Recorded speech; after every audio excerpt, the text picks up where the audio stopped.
So on the south side of Chicago, we found a former meatpacking warehouse that has been repurposed. What's it called again? You're in the plant. Ah, yes, the plant. And they've set out to prove a few concepts. First off, that we're surrounded by waste. John, there's no such thing as waste, right, Ken? There actually is no such thing as waste. See? Everywhere we look, this is a wasteful society. People put things down a hole, it disappears, they have no idea where it goes, they don't care. The fact of the matter is that material that's going down those holes is actually quite valuable.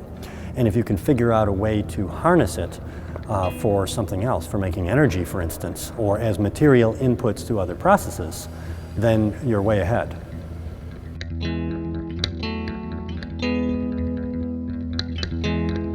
The plant is about closing loops, taking the output of one process and making it the input of another process. So any system of production has inputs, and then what you get from that are outputs in the form of whatever you're creating, and then any waste. So what we mean by turning that into a loop instead of a linear system is somehow that waste becomes a benefit or an input into the same system of production or another system of production. Well, Abby, could you show us around the plant? Yeah, so this is our lobby space. We are currently running a Kickstarter campaign to sort of transform this area and then the area right next to this. We have permanent tenants that operate in the building, and those are all food producing businesses.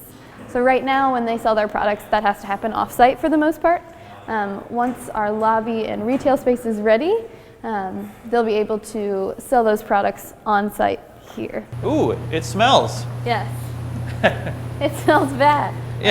There are a lot of different smells in here. Yeah. What we'll probably do with it is use a lot of this space for mushroom growing. Okay. So we have one of our mushroom fruiting rooms down here. Okay. Is it really moist in here? Oh, Yeah. so you're growing mushrooms in here. Yes. We grow mushrooms because they're a food that we can grow inside. Yeah. So most of our food production is really focused on what we can grow in the building. Ryan, just get a few brief shots and then get out of the room probably. All that these are big plastic bags filled with pasteurized straw. And then we mix in our mushroom spawn and poke holes in the plastic. And then the mushrooms will grow out of those holes in the bags. So another cool thing is that room, part of the reason that it's so moist and humid in there is because we heat the water in our aquaponics system. Okay. And then that warm, humid air gets directly vented from in here to the mushroom room. Okay.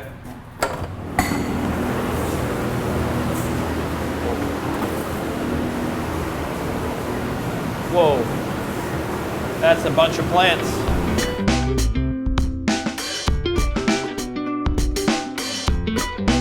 Aquaponics is a combination of hydroponics and aquaculture. And so what we're doing is we're using the waste from fish to feed our plants. So you feed the fish feed the plants. So over there you have bins full of tilapia Yes. fish. And over here you have plants. How do they work together? So our fish are in the far row of tanks. Yeah. And then they poop and they create waste. Yeah. And I that poop waste, too. Right? Yeah. You could live in there. I don't really want to do that. And then their waste goes into one of these tanks on the end, so that's a solid settling tank. Yeah. And all that happens in there is the solid fish waste settles to the bottom of the tank, and then we can suck that out and use it as fertilizer for our outdoor farm. Okay. So then what's left is a mixture of ammonia and water. The biofilter tank has two different kinds of bacteria that break the ammonia down into the nitrogen that we need for our plants. So the plants are sitting in these foam rafts and their roots just hang down in the water.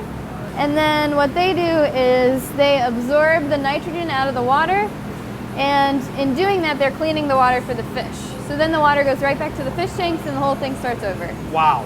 So we get the nutrients that we need for our plants, and we're also sort of cleaning our fish tanks at the same time. That's awesome. Good work. Good work. So one of the permanent tenants that we're gonna have is a brewery. Cool. I like beer. Yes. So you chose beer because it generates a lot of waste. Yes. Okay. So our renewable energy system, the primary machine part of that is an anaerobic digester. It's basically just a big composter.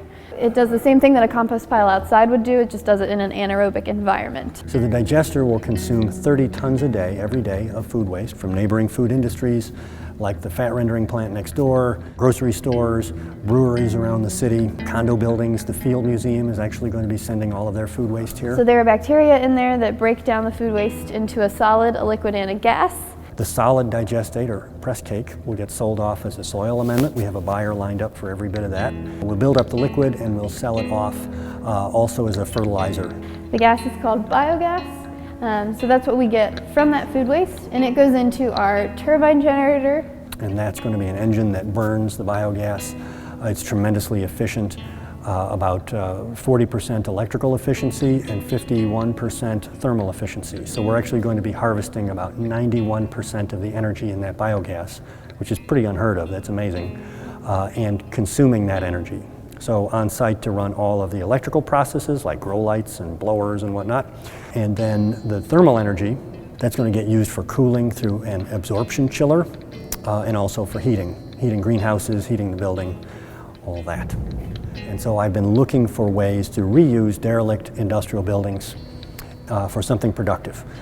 Something where you have heavy floor loadings, the ability to handle moisture, and to be able to do it in the inner city where you can create jobs. Ultimately, we'll create about 140 jobs, permanent, good jobs here at the plant. One of the goals of the plant is to create a replicable model. We're the ones going brain dead right now trying to figure out how to do this and getting through the regulatory environment, the zoning environment. And the idea is to prove that it makes sense to reuse buildings and to combine these uses, the farming and manufacturing, farming and residential, farming and anything in the inner city. And then once we do that, hopefully other people, and they already are, will start replicating this model. I'd like to reform the way we grow food and the way we process food. It needs to be done locally, it needs to be done where people consume it and where the workers live. A lot of people think that the concept is crazy, but an awful lot of people don't. And a lot of people see that we have to do something. Wow, who knew poop could be such a valuable resource? Well, I mean, I've been aware of manure and fertilizer for a while now, but I just wanted to say that. Anyway, up next, we give you tips on how to recycle and reuse and make the world a better place.